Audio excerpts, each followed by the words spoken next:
Bienvenue, bonjour, et bienvenue sur le premier webinaire de l'AICVF concernant les nominés du prix de l'innovation 2021. Sans tarder, je vais laisser la parole à Paul Bréjon, président de la commission des prix, qui va vous faire une introduction de ce webinaire. À toi, Paul. Bien, bonjour à toutes et à tous. Je suis bien sûr très heureux d'avoir animé ce webinaire, qui est la première partie en fait d'un webinaire qui en comptera deux et qui permet aux nominés de ce concours AICVF de l'innovation de présenter directement leurs produits, leur innovation aux internautes. C'est une initiative de notre président AICVF, Michel Duclos. Double initiative, d'abord celle de dire nous ne mettons pas assez en valeur nos membres personnes morales et l'innovation permanente que portent ces différentes sociétés, d'où l'idée de créer un prix spécifique de l'innovation dont nous terminons la première édition. Et sa deuxième idée, c'est de dire c'est bien d'être nominé, c'est bien que notre revue CVC ait relayé le message des nominés en direction de tous les AICVF, mais il serait encore mieux de donner l'occasion à l'ensemble des 12 nominés de s'exprimer directement en direction des internautes qui le souhaitent, qui ont pu se connecter. Et c'est l'objet de notre webinaire. Le principe du concours de l'innovation, on l'a dit, c'était vraiment mettre en valeur vos innovations, innovation produit, innovation service, innovation méthode. On a là voulu avoir la définition la plus large de l'innovation. Nous sommes convaincus que notre filière est dynamique dans ce domaine, qu'elle bouge en permanence. Elle est soumise d'ailleurs à la fois à des enjeux, elle répond à des enjeux extrêmement importants et elle est soumise à des contraintes de tous ordres. C'est ce qui nous fait bouger les uns et les autres et c'est ces progrès que dont nous voulons être les témoins grâce notamment à ce concours. Le principe, nous en avons parlé au téléphone en préparant ce webinaire. Chacun des 6 nominés qui interviennent aujourd'hui disposera d'un temps assez limité. On a évoqué 9 minutes pour présenter à l'aide d'un court diaporama son innovation. Et puis, on se réserve quelques minutes au cours desquelles les internautes qui auront adressé leurs questions via le module discussion leurs questions pourront être transmises et il y sera répondu. On se gardera bien entendu, pour ceux qui le souhaiteraient, un petit temps de questions-réponses tout à fait général à la fin du webinaire. Voilà, alors je ne sais pas, on est amené à changer un tout petit peu l'ordre pour permettre aux représentants de Daikin, Olivier Michou, d'être totalement prêts. Et donc, on va démarrer avec Soter Régulation.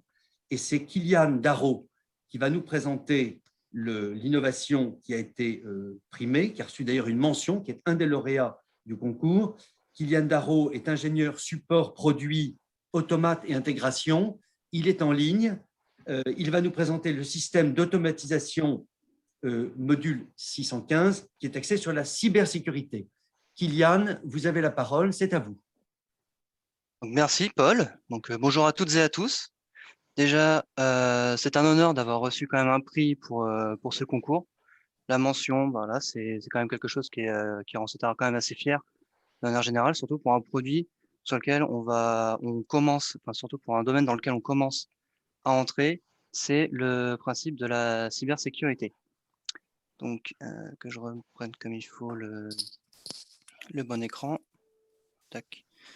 Non, c'était pas celui-là, évidemment. Où est-ce qu'il est? Voilà. Là, normalement, vous devriez voir le bon écran sur la présentation. C'est bon. Donc, comme je le disais, ce produit, cette innovation qu'on a commencé à mettre en place chez Soter, l'année dernière, ça a été le module 615 Building Management, qui va être un module pour la cybersécurité dans les bâtiments. Tout d'abord, un bref résumé pour savoir comment assurer l'intégrité des systèmes. Il existe une norme, la norme IEC 62443, qui régit différents types de fonctions pour la cybersécurité, à savoir l'identification et le contrôle d'accès, par exemple, le contrôle d'utilisation, l'intégrité système, la confidentialité des données, le flux de données restreint, la réactivité face aux incidents, et enfin la disponibilité des ressources. Ce sont les 7 points principaux de cette norme. Donc, tout d'abord, le but, c'est quand même de vérifier que la configuration sur les appareils du réseau n'a pas été modifiée. Ceci de façon récurrente et aussi de manière à informer les incidences et de restituer le système dans les plus brefs délais. Les exigences fondamentales de la norme sont surtout les points 3, 6 et 7, à savoir l'intégrité des systèmes, la réactivité et la disponibilité. Au niveau de notre module, on va utiliser une technologie qu'on appelle la technologie blockchain, qui est utilisée notamment dans la crypto-monnaie pour les échanges, par exemple en Bitcoin. Je reviendrai un petit peu dessus pour l'utilisation de cette technologie. Donc, comme on disait, on respecte aussi la norme IEC 62443. Et ce module va permettre une vérification périodique des données, qui va permettre aussi du coup la sauvegarde et l'intégrité des données. Et en cas d'intrusion, un envoi d'alarme peut être fait via email ou par le protocole de communication MQTT. Donc, le module se présente de la manière suivante. On va avoir différents automates qui vont être liés les uns aux autres. Et la boucle est terminée par le module 615. Celui-ci va du coup vérifier périodiquement l'intégrité des données via la technologie blockchain.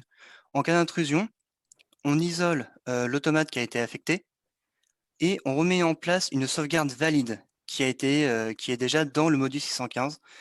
Et ensuite, on le réintègre dans la chaîne afin de pouvoir du coup conserver le bon fonctionnement des automates dans la chaîne. Comment ça fonctionne exactement? On va avoir tout d'abord tous nos modules, tous nos UGL, pardon, tous nos automates, qui vont être liés les uns aux autres, avec en premier lieu un jumeau de chaque sauvegarde, un jumeau de la sauvegarde de chaque automate.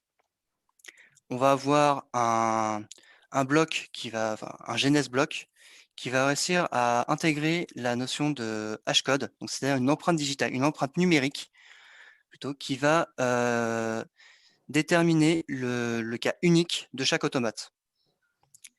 Ensuite, via une signature cloud, donc en utilisant ce hashcode, on va lier ce hashcode à un premier automate. Et on va faire la même chose entre chaque automate, jusqu'à avoir la dernière empreinte numérique directement dans le module 615. Et donc tout ça, après, on va faire une correspondance, tout simplement. Ensuite, il faut savoir que comment dire, tout ce hashcode, lui, représente un nombre. Un nombre qui est compris entre 1 et 2 puissance 256. Wow. C'est énorme. Vous êtes juste, oui, c'est juste un grand nombre. Dites-vous que ce nombre est plus grand que le nombre d'atomes qu'il peut y avoir dans l'univers observable. C'est vous dire à quel point ce nombre est grand. Et donc, ce nombre est du coup extrêmement compliqué à trouver. Et c'est une signature unique. On ne peut pas en avoir deux pareils. C'est pour ça aussi qu'on va utiliser ce système-là qui est utilisé dans le blockchain pour justement augmenter la sécurité des données et l'intégrité de l'automate. Comme je le disais, si jamais à un moment donné on a une intrusion ou une sauvegarde qui essaie d'être implantée sur un automate, dans ces cas-là, l'automate affecté va être lui isolé de la chaîne parce qu'on va se rendre compte que le hashcode le hashcode de cet automate n'est pas le bon, il est différent. Et forcément, on va l'isoler de la chaîne, de façon à éviter à ce que ça puisse se répercuter sur les autres automates. Ensuite, on va y intégrer du coup la sauvegarde valide qui est dans le module 615. Donc son jumeau, on va le réintégrer dans l'automate. Et une fois que cette réimplantation de sauvegarde est faite, on le réintègre dans la chaîne. Donc voilà. Après, pour l'utilisation du hashcode, c'est vrai que ça paraît un petit peu barbare dit comme ça, mais c'est comme se dire, lors d'une réunion, voilà, vous êtes, on va dire une vingtaine dans une grande salle. Et au lieu de dire à tout le monde, est-ce que ça va? On va simplement chuchoter à l'oreille de son voisin, dire, est-ce que toi ça va? Pourquoi est-ce qu'on dit ça? Parce que si jamais on commence à le dire à voix haute, quelqu'un d'autre d'extérieur pourrait réussir à entendre cette phrase et du coup capter la donnée. Donc en le chuchotant, on diminue grandement les risques d'interception de ce message. Une fois que l'on demande à la première personne si ça va, cette première personne va demander à son autre voisin, va dire à son voisin, moi ça va, est-ce que toi ça va? Et ainsi de suite. Et du coup, retourner avec la dernière personne qui va dire, voilà, tout le monde va bien, ou alors, moi ça va, mais par contre, il y a tel automate, pour lui ça va pas. Voilà, c'est exactement le même principe. En chuchotant du coup notre phrase, on évite au plus grand nombre d'entendre cette phrase, et c'est exactement le même principe avec la signature cloud et le hashcode, donc l'empreinte numérique de cette technologie blockchain. Ainsi, comme le message est crypté et qu'on demande de même, de base, l'intégrité de l'automate en faisant une comparaison entre sa sauvegarde actuelle et son jumeau numérique, alors on va réussir à obtenir une discussion sécurisée et une intégrité totale de l'automate. Voilà. Donc, je vous remercie pour cette petite présentation. J'espère que je n'ai pas été trop long. Et je suis prêt du coup pour vos questions. Kylian, première chose, c'est de dire que ça a été parfait. Je vous remercie. Et le temps est parfaitement respecté. Le deuxième élément, c'est que vous avez été, je crois, très pédagogue sur un sujet qui n'est pas facile. Et le grand plaisir que j'ai en tant que celui qui a présidé ce jury de prix, c'est qu'on avait senti dans votre présentation du dossier que vous avez adressé qu'on touchait là à quelque chose de vraiment intéressant, de vraiment innovant, avec notamment le recours à la blockchain, qui reste un peu mystérieuse pour beaucoup d'entre nous. Et l'histoire du chuchotement d'une boucle de personnes, je crois que vous nous avez fait tous toucher du doigt quelque chose qui est important. En tout cas, on se félicite de vous avoir distingué. Et ce que vous venez de nous présenter est tout à fait intéressant. Voilà. C'est moi qui vous remercie, tout simplement, pour le prix que vous nous avez accordé, on va en maintenant tout cas pour voir cette technologie. si Alain Douillard a reçu quelques questions tout de suite. Il va nous le dire, et sinon… C'est-à-dire que pour l'instant, je n'ai pas de questions. Alors, il ne faut pas avoir de questions rentrées, hein, n'hésitez pas. Il y a peut-être des gens qui sont simplement en train de les écrire maintenant. Oui, peut-être, à moins que s'il y a un souci, si vous n'arrivez pas comment dire, à écrire, faites un signe, levez la main sur le… Mais je ne vois pas de questions dans l'immédiat. Bon. C'est que Kylian a été très clair. Et si quelqu'un a une question qui lui revient en fin de webinaire, il aura tout à fait l'occasion de la poser. Donc, merci à Sauter, merci à Kylian de nous avoir présenté cette innovation sur le module 615 BM. Eh bien, Valérie, grand merci. Alors, Aquasolutions a été nominée et c'est Valérie Alexandre qui est le directeur commercial d'Aquasolutions qui va nous présenter le procédé qui a été primé, qui s'appelle Aquaprocess, et vous le voyez déjà à l'écran, lutte contre la légionnelle. Voilà, donc c'est à vous. Merci. Donc, quelle innovation dans le traitement de Legionella pneumophila? Donc, l'innovation, elle porte à deux niveaux. Elle porte au niveau d'un procédé qui est breveté au niveau européen qui s'appelle Aquaprocess. Et elle porte au niveau de la méthodologie, donc la manière dont on met en œuvre ce procédé. Aquaprocess, qu'est-ce que c'est? C'est un traitement physique permanent, non intrusif. Donc, il y en a certains déjà qui se disent peut-être je connais, c'est déjà vu, ça ne marche pas. Pourquoi? Parce qu'il existe justement beaucoup de procédés non intrusifs qui sont des traitements anti-tartre, voilà, qui ont plus ou moins bonne publicité, on va dire. En quoi Aquaprocess est-il différent? Aquaprocess se base sur des ondes basse fréquence, ou ULF en anglais, Ultra Low Frequencies. Donc le boîtier Aquaprocess que vous voyez sur la droite de la diapositive ici, en fait, permet de générer des champs électromagnétiques variables dans les canalisations.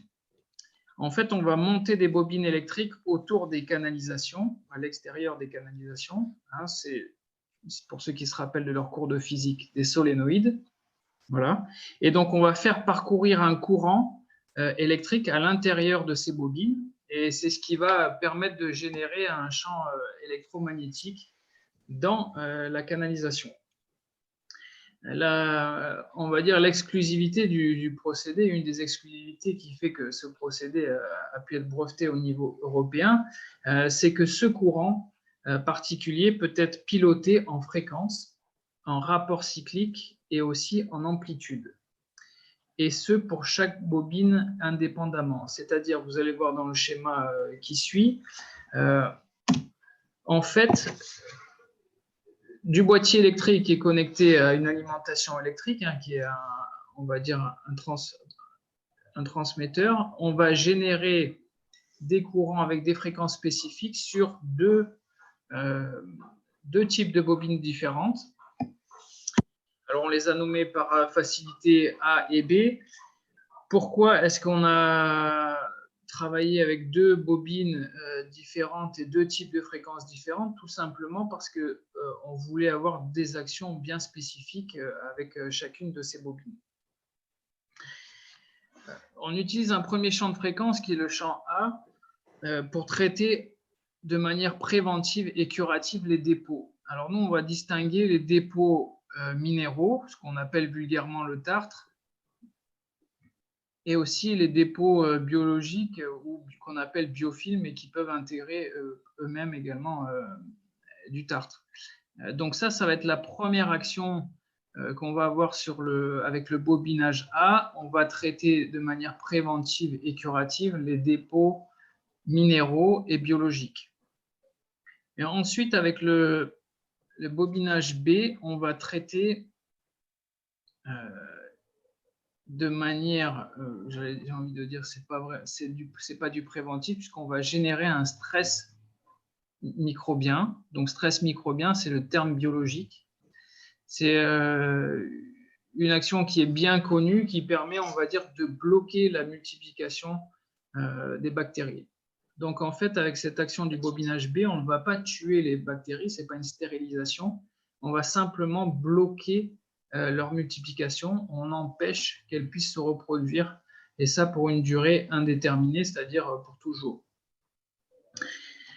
Donc, voilà pour le principe de base du procédé. Donc, on l'a dit, on génère des ondes basse fréquence par l'intermédiaire de plusieurs solénoïdes qui sont montés autour des canalisations.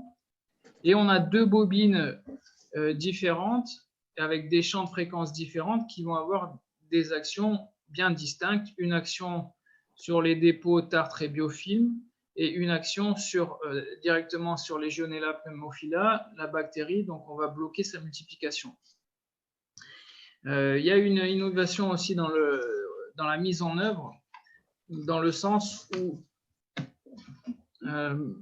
c'est une nouvelle méthode qu'on applique régulièrement au quotidien sur des problématiques de présence récurrente de Légionelle. Donc, comment on va faire? On va installer un premier boîtier sur l'arrivée générale eau froide et on va traiter avec le bobinage A et le bobinage B. Je vais rentrer après un petit peu plus dans le détail pourquoi est-ce qu'on l'installe sur l'eau froide. Et ensuite, on va travailler sur le départ OCS et le retour de boucle. Pourquoi on traite l'eau froide? Je vois une question qui est posée sur la Légionelle. Beaucoup de gens pensent qu'il n'y a pas de Légionelle dans les réseaux eau froide. Pourtant, c'est la première source, la première provenance de Légionelle, c'est l'arrivée générale eau froide. C'est par là que les bactéries arrivent en premier lieu. Et donc, c'est pour ça qu'on va vouloir traiter toutes les bactéries qui entrent dans le réseau avec le bobinage B. On va les stresser. Toutes les nouvelles bactéries entrantes ne vont plus pouvoir se reproduire. Et ensuite, avec le bobinage A, on va traiter tout ce qui est dépôt donc de tartre et de biofilm. Pas mal de personnes aussi pensent que le tartre se forme que dans les réseaux ECS, ce qui n'est pas le cas. Et de même, c'est important, il y a plus de biofilm dans les réseaux eau froide, puisqu'on a souvent plus de stagnation. Et on a sur le réseau eau froide donc des températures aussi qui sont plus favorables au développement du biofilm qu'on retrouve dans des couches assez minces sur le réseau eau chaude. Donc, on va traiter en priorité le réseau eau froide. Et ensuite, on a un deuxième appareil qu'on installe et on va traiter le départ au shot sanitaire. Donc, avec le bobinage A, donc action préventive curative sur les dépôts en tartrement biofilm. Et on va traiter le retour de boucle avec le bobinage B pour le stress des bactéries. Pourquoi est-ce qu'on met le B sur le retour de boucle? Parce que comme on va décrocher du biofilm avec le bobinage A, on va libérer des colonies qui sont présentes dans le biofilm. Et donc, ces colonies qui ne sont pas évacuées dans le tirage naturel, par exemple la nuit, hein, quand les utilisateurs, on va dire, il n'y a pas d'utilisation, il n'y a pas de tirage, il va falloir qu'on stresse ces colonies qu'on libère du biofilm. Voilà. Une présentation rapide de la mise en œuvre. Pourquoi cette méthode est efficace? Cette méthode, on l'a mise en œuvre sur plus de 250 bâtiments, et ça depuis 5 ans. Et on a traité plus de 200 bâtiments en curatif. Ça veut dire quoi? C'est qu'au début, quand on a lancé ce produit et qu'on a commencé à le vendre, nos clients, ils nous ont un peu envoyé à l'abattoir sur des sites où tout avait été tenté pour éradiquer la légionnelle. Donc, on était passé par les chocs thermiques, les chocs chlorés, déchloration continue, du filmogène, réfection partielle de réseau, etc. Et donc, en mettant en œuvre la technologie in situ, on a pu prouver qu'on était capable d'éradiquer la légionnelle de manière définitive. Qu'est-ce qu'on peut attendre comme résultat en utilisant cette techno? Il nous faut en général 1 à 3 mois pour nettoyer les retours de boucle ECS et environ 3 à 6 mois pour les terminaux. C'est-à-dire qu'on va passer de dépassements supérieurs à 1 million, voire plusieurs millions d'UFC par litre, et on va pouvoir tomber à des niveaux inférieurs à 200 UFC par litre, voire après 1 à 2 ans de fonctionnement, on détecte quasiment plus de légionnelle, hein, c'est-à-dire inférieur à 10 au seuil de détection. Valérie, il va falloir conclure. Allez, on conclut, voilà. C'est fini. Pourquoi on est efficace? Parce qu'on traite d'abord les réseaux eau froide, qui sont trop souvent oubliés. C'est un traitement de fond qui permet de traiter le biofilm, qui est la première, on va dire, cause du maintien et du développement de la légionnelle dans les réseaux. Et enfin, c'est un traitement permanent qui est là 7 jours sur 7, 24 sur 24. Et je le rappelle, donc c'est un traitement qui est non intrusif, qui est, on va dire, durable. Et il n'y a pas d'entretien de maintenance sur cette technique. Voilà. Grand merci Valérie. C'était très clair, très précis. J'espère. Merci à vous pour votre invitation. Votre brillante intervention suscite des questions. Donc, je vais laisser Alain Douillard nous en faire part. Oui. Donc, 4 questions. En 3 minutes. En 3 minutes, donc ça va. AquaProcess, est-ce que ce procédé permet de se passer intégralement du traitement curatif au chlore ou choc thermique dans la distribution hydraulique? Oui.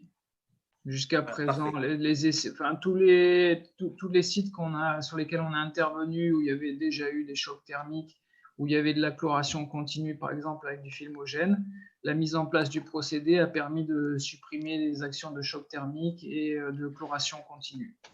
Parfait, merci. Réponse courte, c'est bien. Est-ce que le champ magnétique fonctionne toujours si l'on a une importante couche de tartre à l'intérieur de la canalisation existante? Alors, le champ, il est localisé au niveau du solénoïde du bobinage. Il impacte, en fait, la couche de tartre qu'il peut y avoir n'impacte pas du tout sur le champ électromagnétique.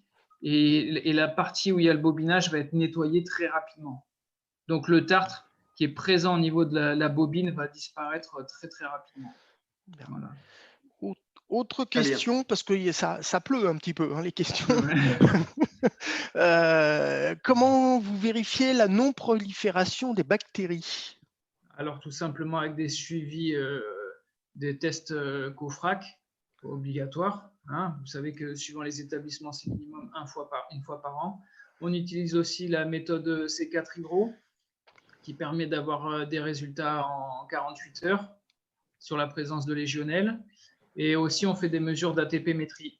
Donc, sur la mesure globale de la flore bactérienne. Donc là, ce n'est pas spécifique à la légionelle, mais ça permet de mesurer l'impact sur le biofilm. Voilà, donc. Ok. Une dernière question, Oups. pour ne pas qu'on se mette trop en retard, Alain. Il y en a une qui est double. C'est une question concernant la consommation d'énergie, énergétique annuelle de ce procédé. Alors, on est sur 10 Wh en moyenne. Donc, c'est l'équivalent de 2 LED. Autrement dit, pour un ERP, c'est anecdotique. Ouais, mais je dirais que, à la limite, vu le nombre de questions, elles sont très intéressantes et très pertinentes.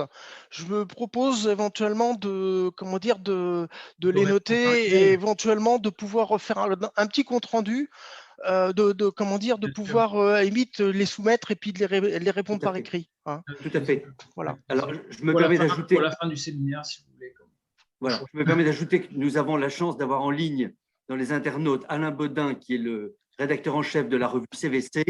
Et je trouve que la diversité des questions et leur intérêt montre qu'on pourra un de ces jours, un de ces mois, faire un beau dossier sur ce sujet extrêmement important.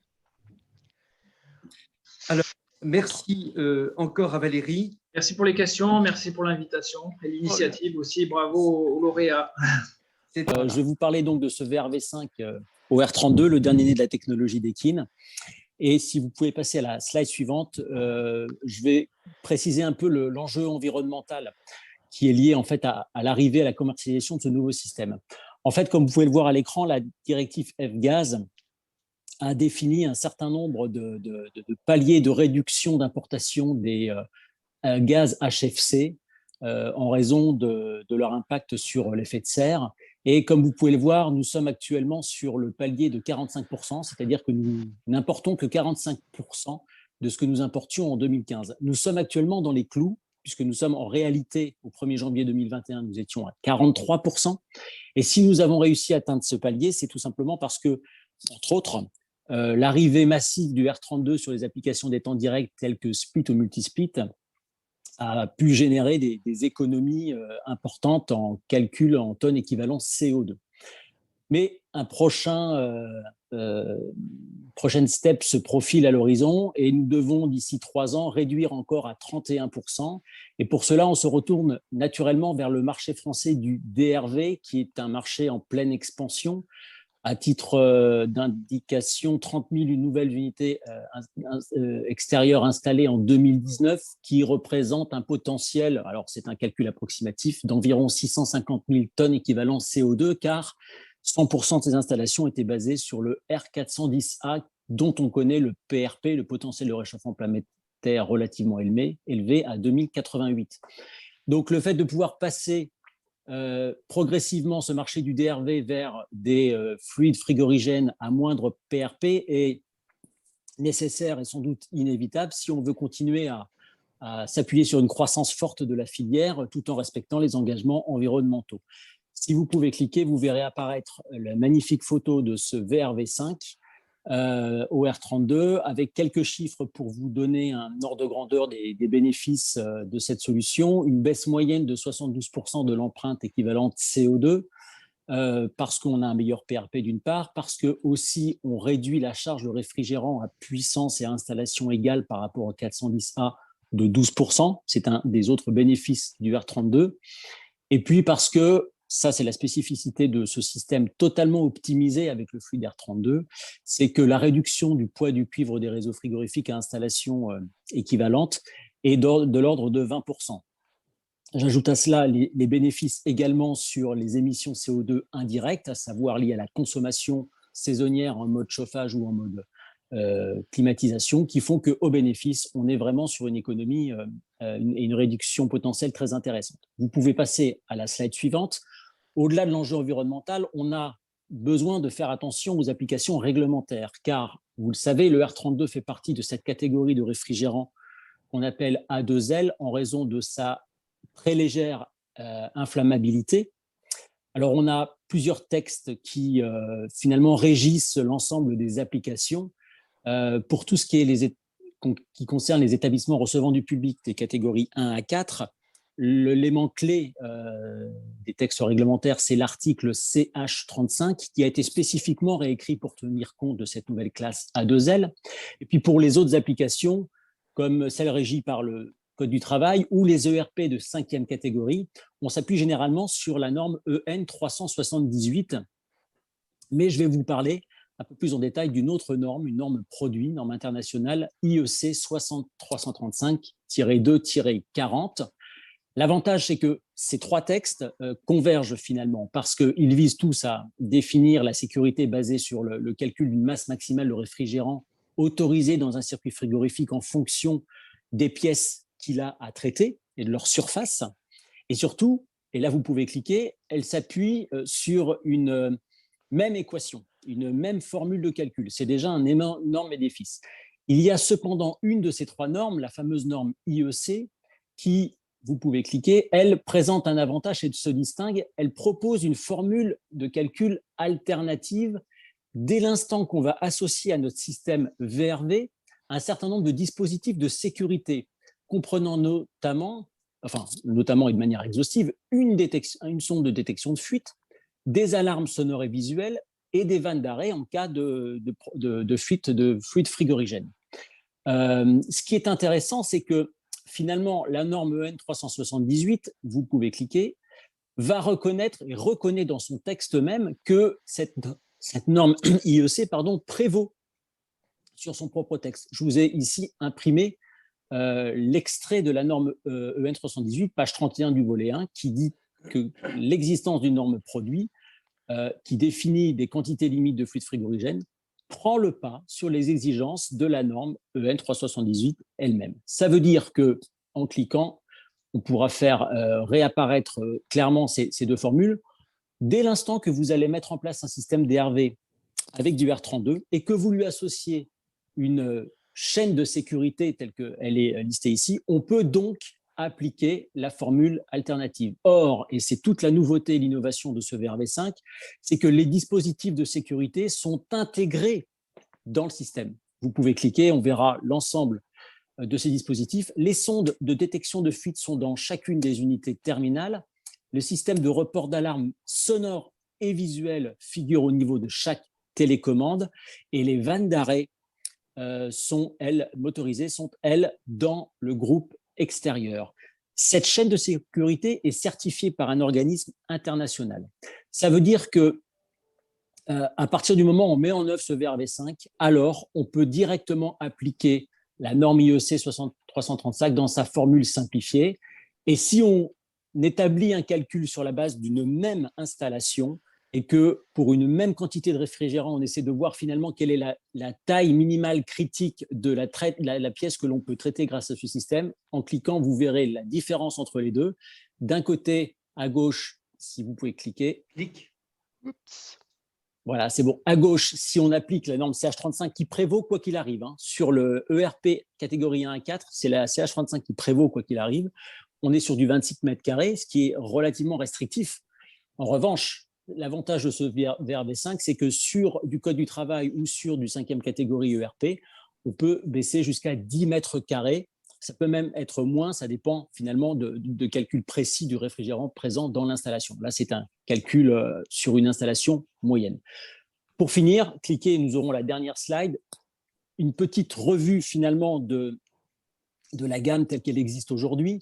3 niveaux de puissance, 12, 15 et 18 kW sur des unités dites compactes, comme vous pouvez voir avec les dimensions qui figurent à l'écran. Il est intéressant de notifier 5 niveaux d'abaissement sonore, car on sait que ce critère est de plus en plus important dans l'approche des projets, et une pression statique de 45 pascal qui permet de... Attends, j'ai mon écran qui a sauté. Voilà, 45 pascal qui permet une installation en local technique. Cette fameuse technologie de chaîne de sécurité globale et certifiée s'appelle la technologie Shirudo. Elle a un avantage énorme pour les installateurs, c'est qu'ils n'ont rien à prévoir de plus que ce qu'ils faisaient jusqu'à aujourd'hui en mettant en œuvre des systèmes équivalents au R410A. Un dernier clic et ça me permettra de conclure. Ce qu'il faut retenir de cette présentation, ce sont 3 points essentiels. Le VRV5, c'est la solution qui va nous permettre de poursuivre les perspectives de réduction des importations des HFC, telles qu'elles ont été décrétées par la F-Gaz. Le deuxième point, c'est qu'on intègre donc des dispositifs de sécurité qui, en fait, contribuent à ouvrir le champ des applications de ce système, non seulement sur du code du travail, mais également sur des ERP. Et on a déjà concrétiser un certain nombre de projets qui touchent toutes les catégories. Et pour finir, les équipes commerciales de Deakin, évidemment, sont là pour apporter un support, un conseil en amont des projets pour vérifier la faisabilité en termes de calcul et en termes de réglementation de l'application de ce VRV5. Voilà. Désolé pour les petits problèmes techniques préalables à cette présentation. J'espère que ça a été néanmoins relativement clair pour vous. Je vous remercie. Merci Olivier Michou, c'était une excellente présentation et très claire.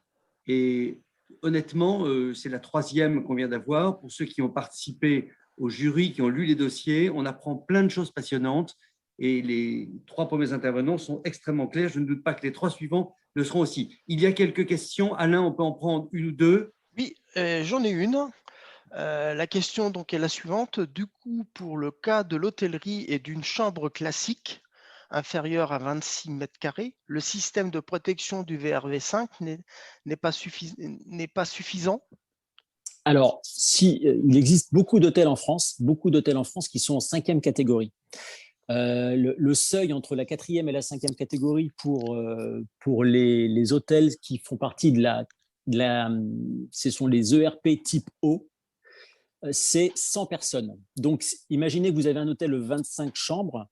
Vous êtes, alors même si on intègre le personnel qui travaille à l'hôtel, très probablement vous êtes en dessous de ce seuil de 100 personnes, ou alors ça voudrait dire qu'on n'a que des chambres qui peuvent accueillir quelque chose comme 3 personnes à chaque fois, ce qui est relativement rare. Donc, pour tout ce qui est hôtellerie 5e catégorie, et on a déjà concrétisé un projet dans ce domaine, on peut donc calculer sur la base du 10 mètres carrés. Maintenant, si on est sur un complexe hôtelier plus important qui nous amènerait dans une 4e catégorie, effectivement, pour le calcul, on se base sur le CH35 et donc là, effectivement, on risque de rencontrer des difficultés. Ça dépend de la taille des chambres. Et puis, voilà, donc c'est pour ça que je parlais d'un accompagnement. Mais le gros du marché hôtelier en France, c'est plutôt le petit hôtel indépendant. Donc, on a quand même une part majoritaire de l'application hôtelière qui est accessible.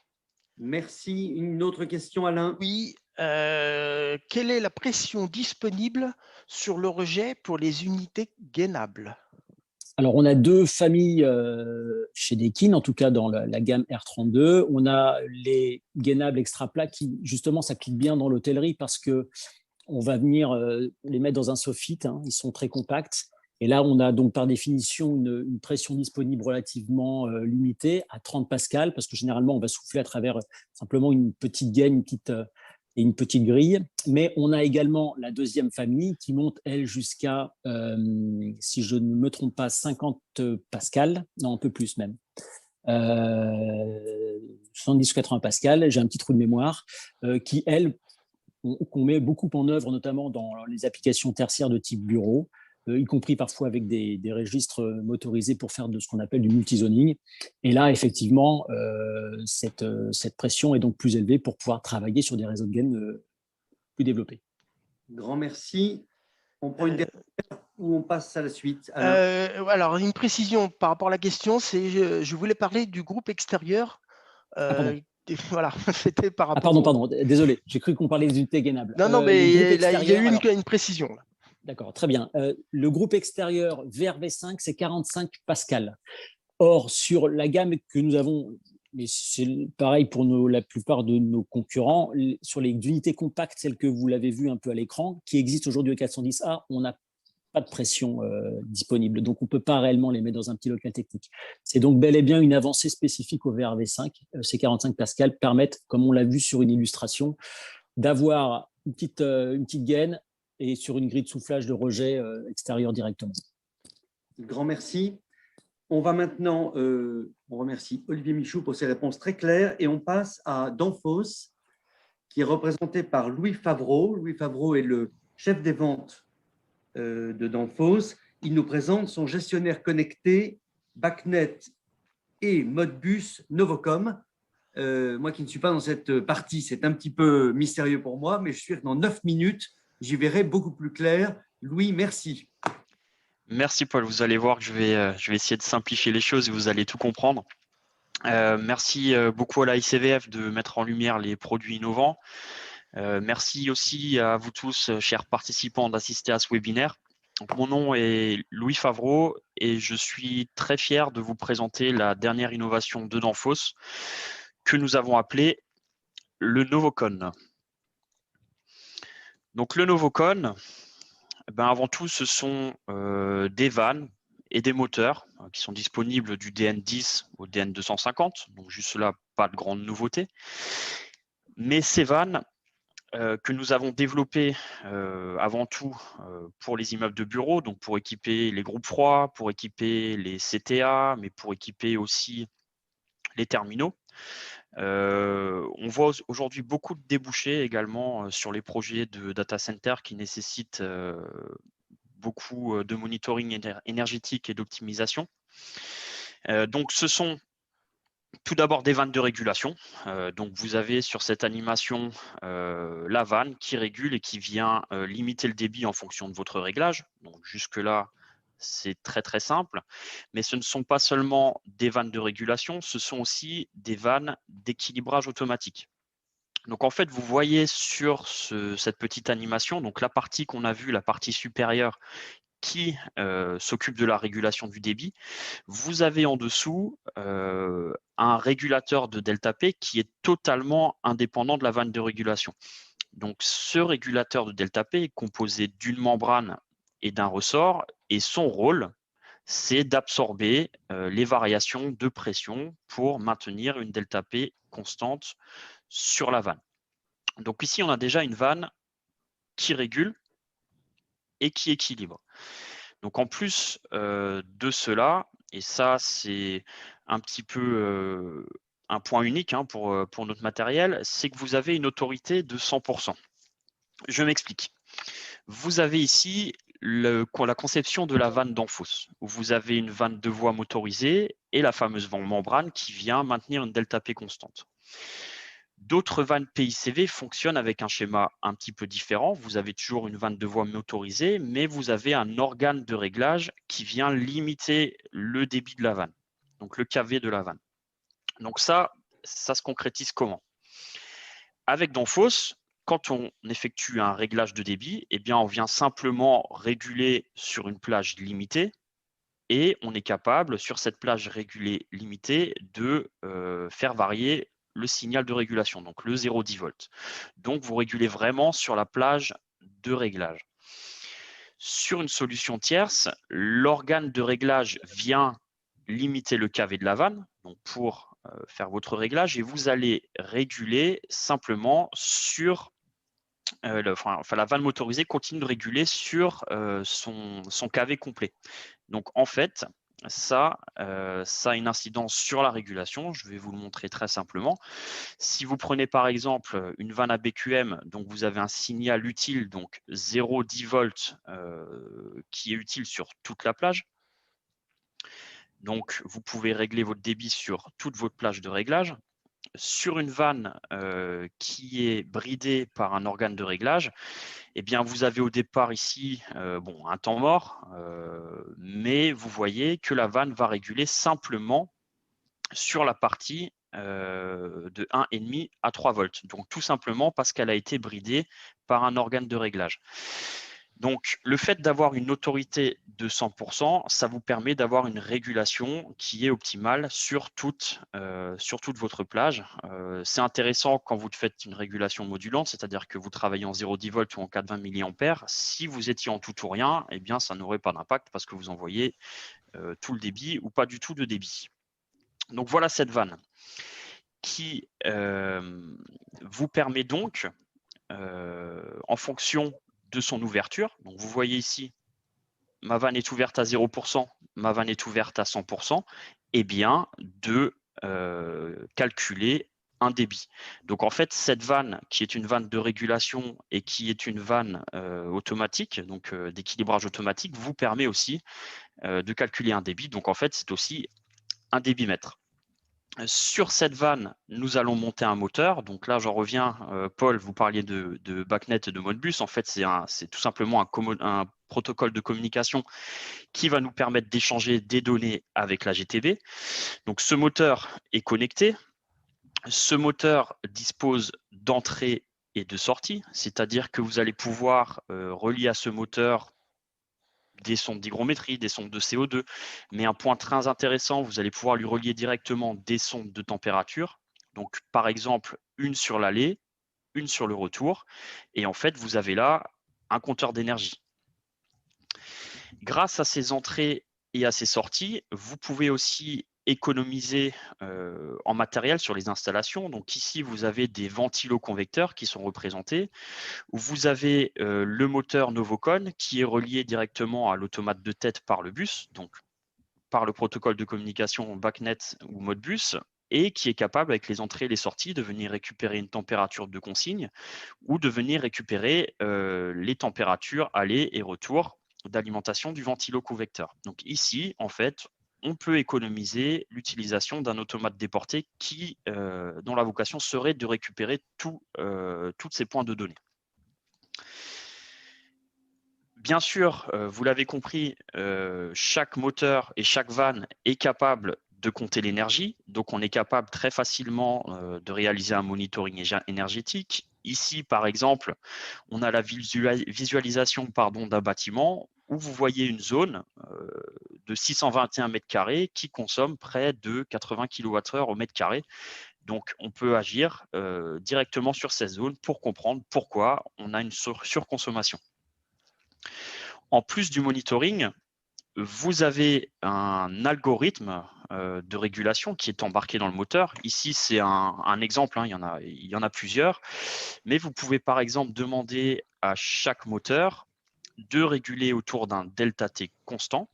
C'est-à-dire que vous allez par exemple dire à votre ventiloconvecteur de consommer uniquement un delta T de 20 degrés. Et bien, automatiquement, le moteur va s'ouvrir et va se fermer pour que vous ayez l'échange thermique que vous souhaitez sur votre terminal. Donc ça, ce sont des fonctions qui sont directement intégrées au moteur. Donc simplement, et pour conclure, vous l'avez compris, ce qui ressemble à une vanne et un moteur assez basique, eh bien, ce sont en fait une vanne de régulation, une vanne d'équilibrage automatique, mais aussi un module d'entrée-sortie pour récupérer des données. Et avec tout cela, nous avons un véritable gestionnaire d'énergie, donc un compteur d'énergie avec des fonctions avancées de régulation. Voilà, j'en ai fini pour ma présentation et je suis ouvert à toutes vos questions. Merci Louis, c'était très clair. Grand merci. Le temps est respecté en plus. Et il y a peut-être quelques questions qui arrivent chez Alain Douillard, qui nous en fait part. Pour l'instant, non. Je n'ai pas vu de questions. Non, parce qu'il y a encore des échanges, parce que comme c'est le groupe de discussion, il y a encore des échanges sur d'autres sujets. Mais voilà. Donc, voilà. Pour l'instant, c'était vraiment très précis, très clair. S'il y a des questions rentrées, n'hésitez pas. On pourra les collecter ou vous aurez un temps de parole à la fin du webinaire. Très bien. Bon, donc Louis reste avec nous. S'il y a des questions qui arrivent plus tard. S'il y en a une, coût de l'investissement par rapport à une vanne standard. Il suffisait qu'on le dise. Voilà. Louis. Je vois plusieurs questions qui arrivent en même temps. Donc, en plus, oui. le coût, alors, il y a deux manières de raisonner. On peut raisonner sur le coût du matériel, où effectivement, il y a une plus-value qui est environ de 3 fois celle d'une vanne PICV standard. Maintenant, si vous raisonnez en termes de consommation énergétique, c'est pas un coût, en fait, ce sont des économies que vous allez réaliser parce que vous allez pouvoir optimiser vraiment votre bâtiment et en utilisant les algorithmes, eh bien, vous allez pouvoir, en plus de l'optimiser à l'installation, l'optimiser pendant l'exploitation du bâtiment, donc réaliser des changements ou affiner les calculs. Ouais. J'ai vu, il y avait la consommation d'énergie est-elle opposable? Alors, si on entend par opposable le fait de faire une facturation, je le comprends comme ça. À ce moment-là, non. Alors, on est sur de l'optimisation énergétique. Pour faire de la facturation, il faudrait ajouter un compteur MID sur l'organe que vous voulez facturer. Mais ça, c'est des choses qu'on est tout à fait capable de faire et d'intégrer à cette même solution. Une question qui est un peu dans le même sens, c'est-à-dire, quelle est l'incertitude de la mesure de débit de la vanne, justement? Alors, l'incertitude, je pense qu'elle n'est pas sur le débit, elle est plus sur la consommation énergétique, j'imagine. Parce que le débit, on est sur des précisions qui sont très, très, très, très fines. Sur la consommation énergétique, on a testé toutes nos vannes sur des bancs d'essai. L'incertitude la plus élevée est de 8%. Donc, il y a une marge d'erreur au max de 8% sur le calcul de la consommation énergétique. D'accord. Et sur le débit, elle est beaucoup plus faible, hein, vous le dites. Hein, sur le débit, on laisse vraiment passer le débit qui est réglé. Donc là, avec notre autorité de 100%, il y a quasiment pas d'incertitude en fait. Hein. Bon, ben, merci beaucoup, Louis, pour ces réponses très claires. Merci à vous.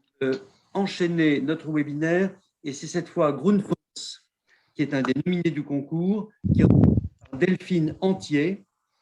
Delphine, bonjour. Bonjour à tous. La parole et 9 minutes pour vous.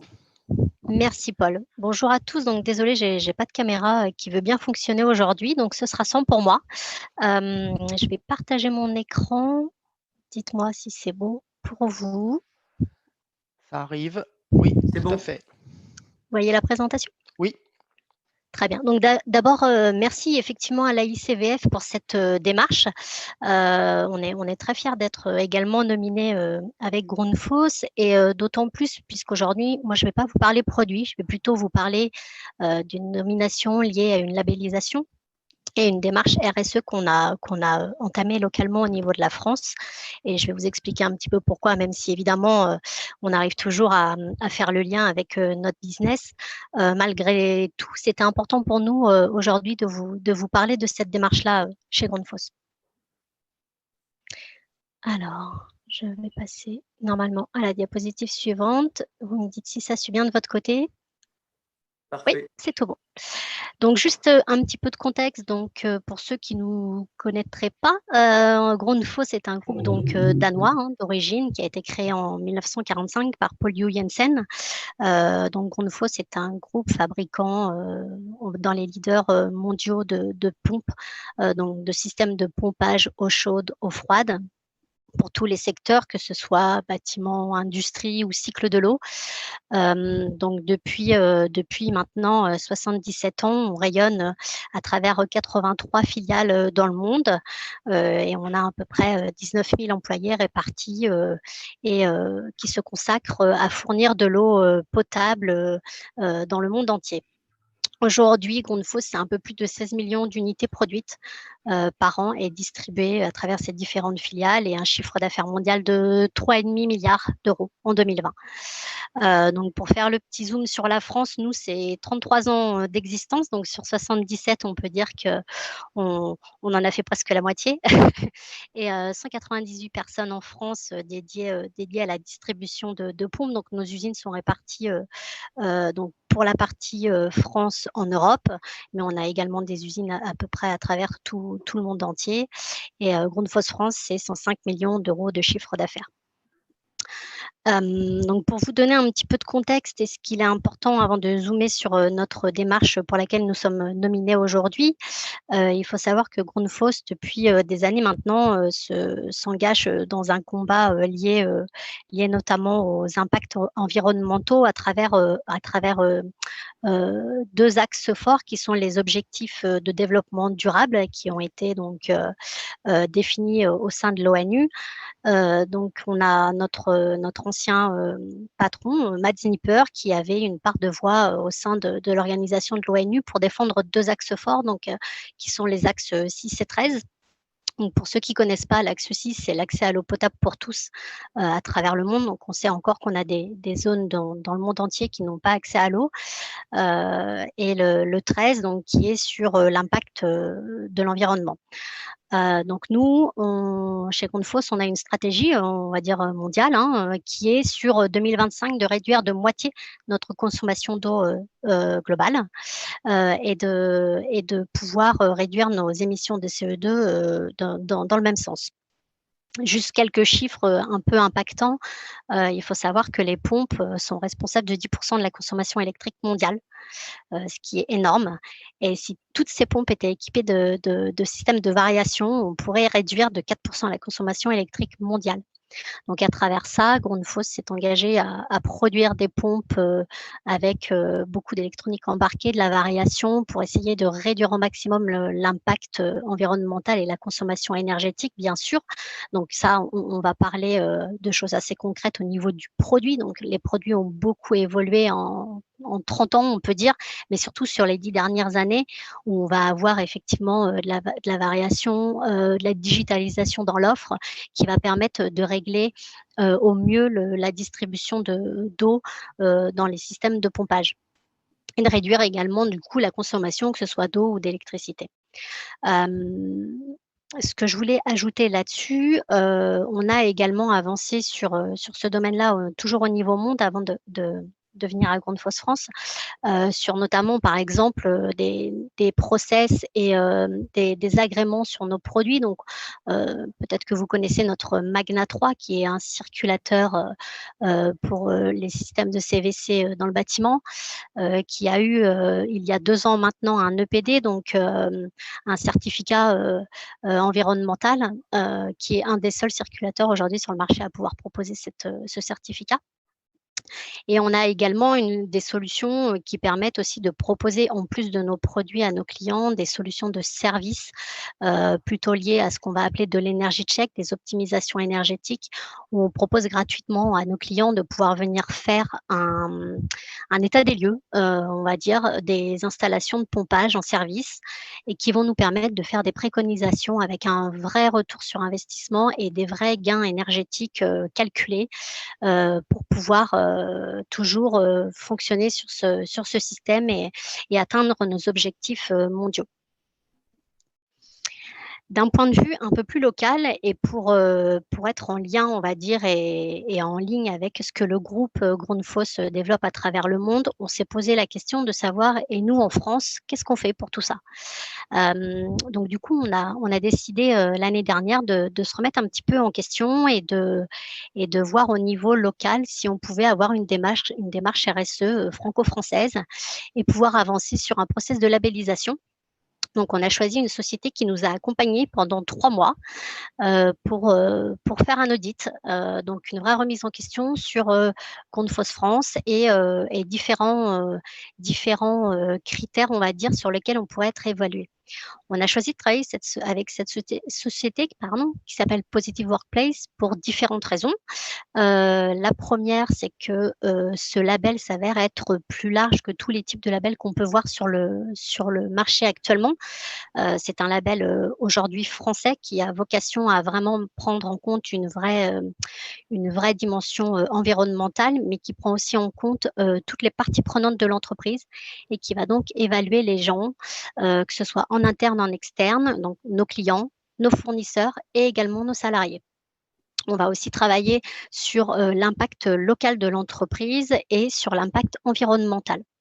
Donc, on a choisi de travailler avec cette société qui nous a audité pendant 3 mois, qui nous a fait nous remettre en question, qui nous a fait progresser et qui nous a permis en fait de nous positionner et d'avoir une vraie image d'engagement et un vrai label RSE reconnaissable. Donc, 3 mois d'audit qui nous ont permis du coup de pouvoir être élus la première Positive Workplace de France avec une note de 2 étoiles sur 3.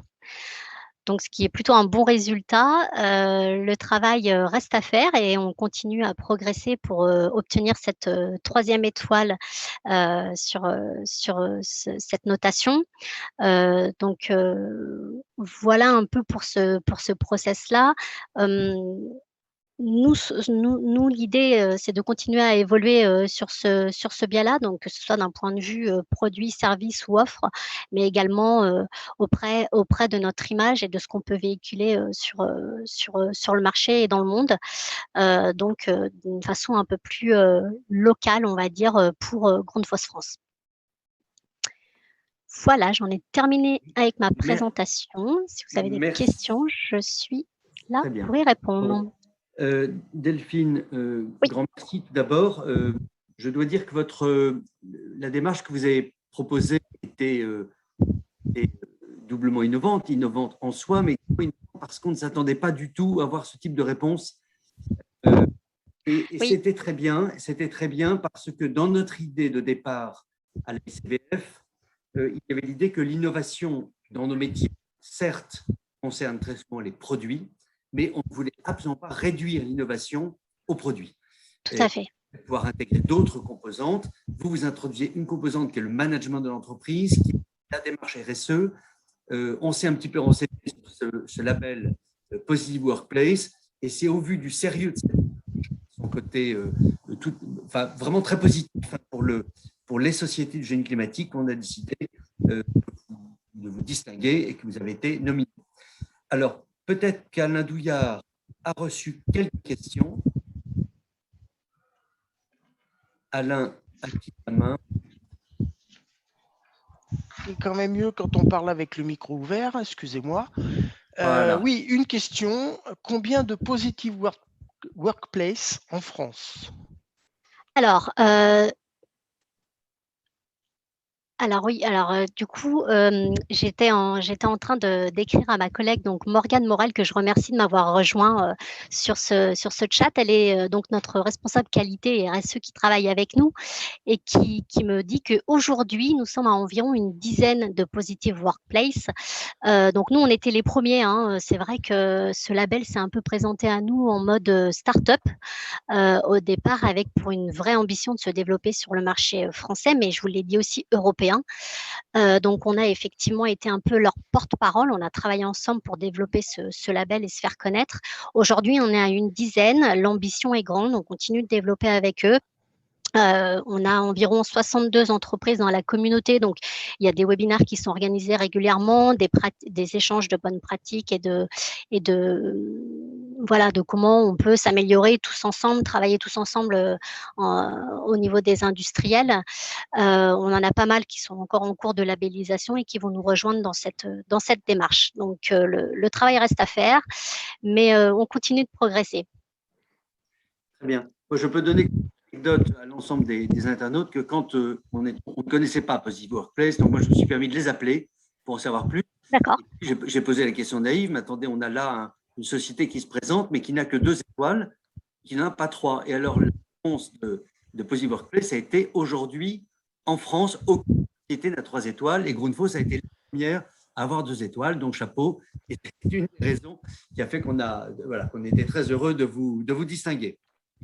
En tout cas, je vous remercie. C'est vrai que, on s'est posé la question de savoir si on mettait en avant un produit plutôt qu'une démarche, et on avait vraiment envie de souligner ce point-là qui nous paraît important. Et c'est vrai que Morgane, plus que moi, travaille beaucoup à obtenir cette 3e étoile. On est en recertification cette année, donc tous les ans, on est vraiment remis en question et on repointe un peu du doigt les progrès ou les choses qui restent à avancer.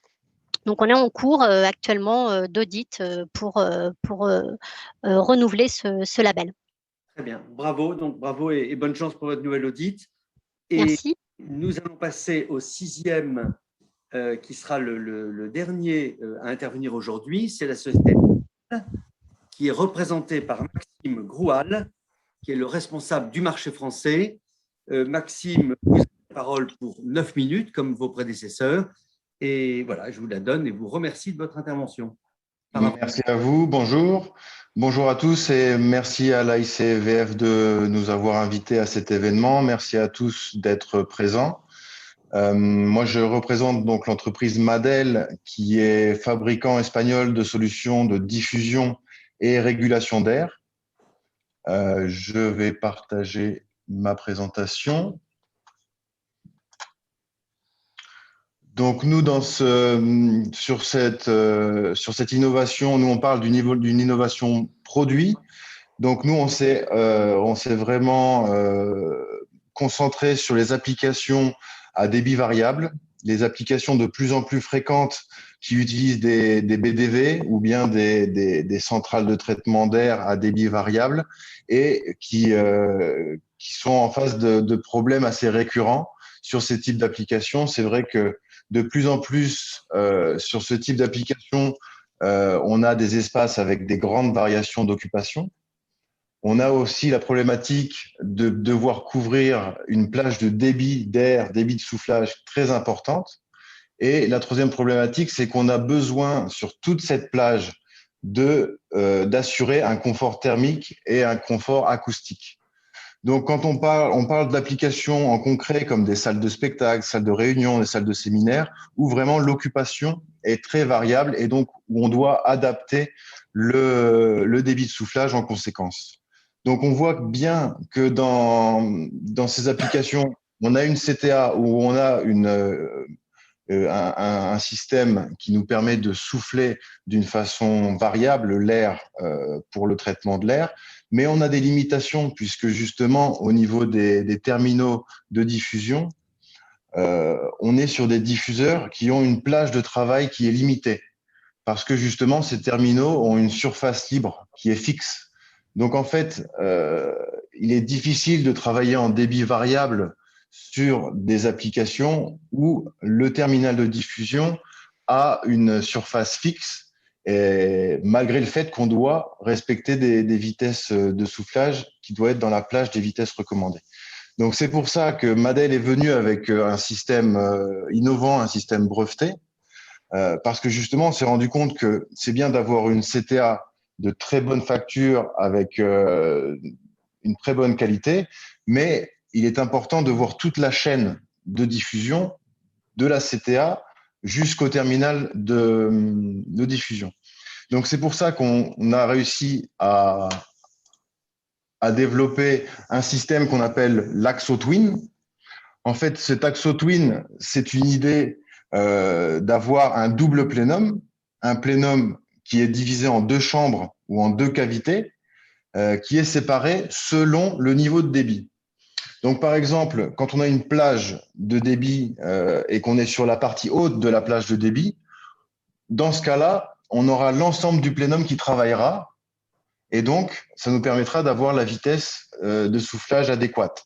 Mais lorsqu'on est sur la partie basse, on va dire, de la plage de débit, on aura la partie intérieure du plénum qui ne sera plus active. Et donc, en fait, le fait de réduire la surface libre, ça va nous permettre d'avoir une vitesse de l'air qui est adéquate et qui est suffisante pour garantir une diffusion optimisée.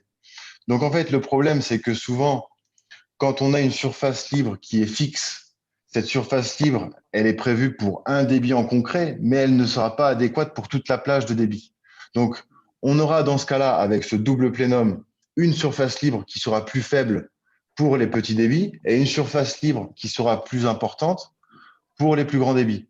Ça nous permet d'avoir une optimisation sur toute la plage de débit.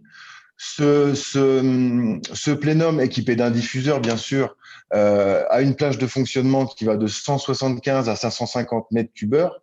Donc, c'est vraiment une plage qui est beaucoup plus large que sur un diffuseur fixe. Et ça nous permet d'atteindre justement le confort sur toute la plage de débit. Donc, ce qui est intéressant, c'est que ce diffuseur-là, il va permettre beaucoup de choses. En fait, quand on le compare à un diffuseur classique, quand on est sur un dimensionnement sur une grande plage de débit et qu'on est sur la partie basse de la plage de débit, souvent, on n'a pas assez de vitesse de sortie, mais on a une surface libre qui est très importante.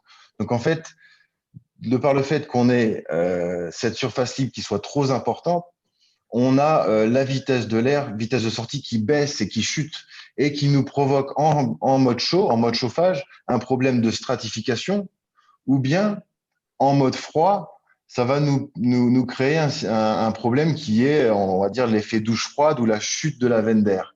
Et donc, en fait, de par ces problèmes-là, on ne va pas avoir le confort et le bien-être des occupants. Et donc, on ne va pas pouvoir réellement garantir le niveau de confort et le niveau on va dire le niveau de bien-être des occupants. On est sur un système qui nous permet justement une efficacité énergétique, puisque en fait, une bonne diffusion, ça nous permet d'atteindre la consigne selon la consigne de température ou la consigne de CO2.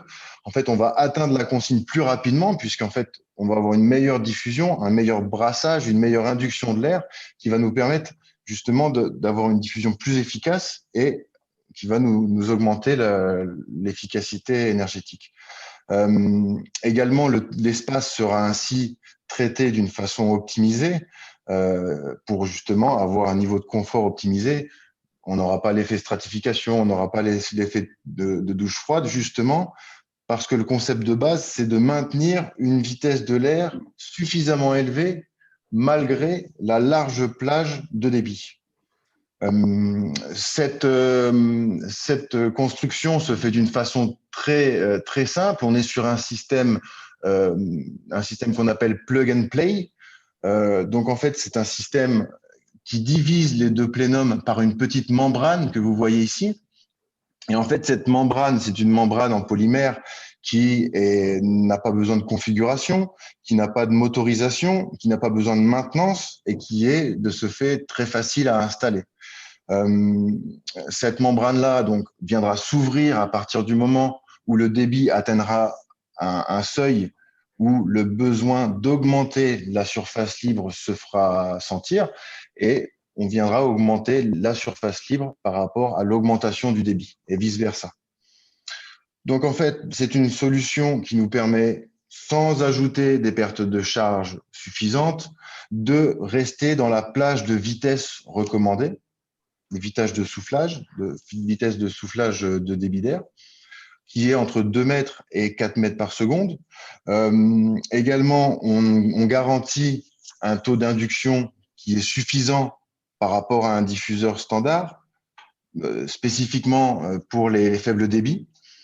Et l'idée ici, c'est vraiment de stabiliser la veine d'air durant toute la variation de débit. Donc, qu'on soit sur un faible débit ou un large débit, l'occupant aura, ce que je vous disais tout à l'heure, un niveau de confort et un niveau de bien-être suffisant, qu'on soit en petit débit comme en large débit. Donc, c'est vraiment pour ça qu'on a vraiment pallié sur cette innovation, parce que justement, on parle de confort. C'est vrai que la diffusion d'air, le facteur de confort et de bien-être est très important. On parle ici aussi d'efficacité énergétique, puisque justement, le brassage, l'induction de l'air se fera d'une façon plus rapide et donc l'obtention de la consigne se fera plus rapidement. Donc, c'est pour ça qu'on parle également d'efficacité énergétique. Donc, ce plénum est breveté. Ce plénum se branche très facilement et c'est une solution vraiment facile à installer et qui justement est très peu connue, mais je vous invite à l'essayer puisque justement, ce que je disais au début, on est sur l'importance d'avoir un système en débit variable du début de la chaîne jusqu'à la fin de la chaîne, jusqu'au terminal de diffusion pour garantir une bonne diffusion et un bon niveau de confort pour les occupants. Donc, j'espère que ça a été clair. C'est vrai qu'on est sur un système qui est très résumé, on peut en parler pendant longtemps. Donc, n'hésitez pas à me contacter pour plus d'informations, plus de détails. Et je m'arrête là-dessus. Je vous remercie pour votre temps et je remercie encore une fois pour cette nomination par l'AICVF. Merci beaucoup. Merci Maxime, c'était très clair effectivement. Le jury avait été tout à fait intéressé par ce système avec cette membrane qui nous intriguait tous un petit peu au début. On comprend beaucoup mieux les choses maintenant et on va passer aux questions. Et je passe la main du coup à Alain Douillard. Je vois une question d'Alain Baudin d'ailleurs qui s'affiche. Alain. une pression dynamique, alors excusez-moi, y a-t-il une pression dynamique minimale pour que la membrane polymère puisse jouer son rôle de régulation de débit? Alors oui, la pression, en fait, c'est à partir, on va dire, c'est à partir de 3 mètres par seconde que la membrane commence à s'ouvrir. On est autour de 20 pascal de pression. C'est là où vraiment on voit que la deuxième cavité commence à s'activer. Ben voilà, il n'y a pas forcément d'autres questions. Maxime, est-ce que vous pouvez arrêter votre présentation, s'il vous Bien plaît? sûr, oui. Voilà, comme ça on a Merci tout beaucoup. le monde à l'écran. Alors, on va maintenant, on arrive un petit peu à la fin de ce webinaire, donc il reste 2-3 petites choses à faire. La première, c'est qu'il y a peut-être des questions qui sont arrivées auxquelles on n'a pas eu le temps de répondre, ou il y a peut-être tout à fait dans ces dernières minutes des interrogations de tel ou tel, soit sur une des présentations, soit sur le concours de l'innovation en général. Si c'est le cas, Alain les reçoit. Oui, ou alors sinon, il y en a la possibilité, là on laisse la possibilité, vous pouvez lever la main, je vous ouvre votre micro et vous pouvez parler en direct. C'est comme vous voulez. Voilà. Donc, si quelqu'un a une question, il lève la main, c'est le moment. Bon, pendant que les gens réfléchissent à l'ultime question, et avant de passer la parole à Michel Marino, qui est le premier vice-président de la ICBF et en charge notamment des relations avec les membres personnes morales, je voudrais personnellement remercier très chaleureusement les 6 panélistes. Ils étaient présents, ils étaient à l'heure, ils ont joué le jeu, ils ont respecté les temps et ils nous ont donné une vision. On est rentré vraiment à l'intérieur des produits, on comprend mieux les choses. Le seul regret, c'est qu'il y avait 55 participants, ce qui est pas mal. On aurait pu en avoir 1500, ça aurait été génial, mais vous l'avez compris, nous apprenons en marchant et c'était notre premier webinaire, donc on aura à améliorer le faire venir pour les prochains. Mais encore un grand merci, vous avez tous les 6 été très clairs et en tant que président de ce jury, vraiment je me félicite qu'on vous ait nominé, c'était un bon choix. Et puis Michel Marino vous le dira sans doute, le 8 avril, c'est la deuxième partie. Eh bien, vous qui étiez présent aujourd'hui, on compte également sur vous pour être présent le 8. Alain, as-tu des dernières questions avant que je passe la parole à Michel Marino? Mais non, je n'ai pas de main qui se... Ah si, j'ai une main levée. Alors une main levée. Oui, il faut que je la trouve. Oui, bah, c'est Alain Baudin. Donc, Alain, je te mets, bouge pas, je mets le micro, demander la réactivation du micro. Voilà. Est-ce que tu as la possibilité?